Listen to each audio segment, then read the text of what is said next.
जय श्री हरि। सावन से पहले आ रही है एक विशेष और पावन तिथि देवशयनी एकादशी, जिसे हरिशयनी एकादशी और व्रती योगिनी एकादशी भी कहा जाता है।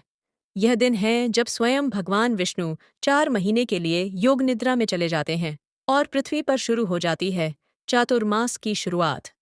देवशयनी एकादशी का विशेष महत्व है, क्योंकि इस दिन भगवान विष्णु क्षीर सागर में शेषनाग की शैया पर योग निद्रा में चले जाते हैं। 4 माह तक अर्थात कार्तिक शुक्ल एकादशी, प्रबोधिनी एकादशी तक वे निद्रा में रहते हैं। इस दौरान सभी मांगलिक कार्य जैसे विवाह, उपनयन, गृह प्रवेश आदि वर्जित माने जाते हैं। और देवशयनी एकादशी 6 जुलाई दिन रविवार को यानी आज है। तो आइए अब जानते हैं इसकी कथा के बारे में। तो कथा ये है कि प्राचीन काल की बात है।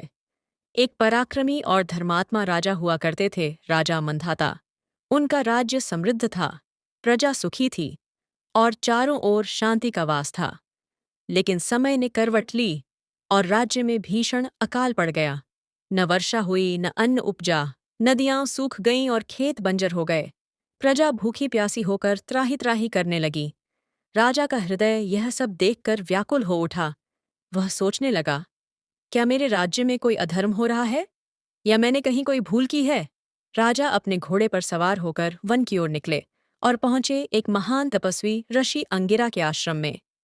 विनम्रता से राजा ने दंडवत प्रणाम किया और कहा, हे मुनिवर, मेरी प्रजा पीड़ा में है। मैं धर्म से राज्य चलाता हूँ, फिर भी यह आपदा क्यों? कृपा कर इसका कारण बताइए और कोई उपाय दीजिए। ऋषि अंगिरा ध्यानस्थ हो गए और फिर बोले, हे राजन, यह संकट कोई सामान्य नहीं है।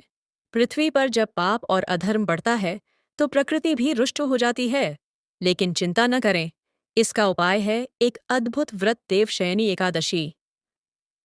इस दिन भगवान नारायण योग निद्रा में जाते हैं। जो व्यक्ति इस व्रत को श्रद्धा से करता है, उसके सारे दोष मिट जाते हैं और जीवन में सुख शांति आती है। राजा मंधाता ने महर्षि के बताए अनुसार आषाढ़ शुक्ल पक्ष की एकादशी को निर्जल व्रत किया। उन्होंने दिन भर भगवान विष्णु की पूजा की, तुलसी पत्र अर्पित किए, कीर्तन किया और रात्रि को जागरण किया। उनकी भक्ति से प्रसन्न होकर भगवान विष्णु ने स्वप्न में दर्शन दिए और कहा, हे राजन, तुमने जिस भक्ति भाव से यह व्रत किया है, उससे मैं अति प्रसन्न हूँ। अब तुम्हारे राज्य में पुनः वर्षा होगी और प्रजा सुखी होगी। अगली ही सुबह आकाश में बादल घिरे, वर्षा हुई और धरती पुनः हरी भरी हो गई। राजा भावविभोर हो उठे। उन्होंने इस व्रत को जन जन तक पहुंचाया और तब से यह व्रत देवशयनी एकादशी के नाम से लोक प्रसिद्ध हो गया। यह व्रत केवल उपवास नहीं, आत्मशुद्धि का माध्यम है।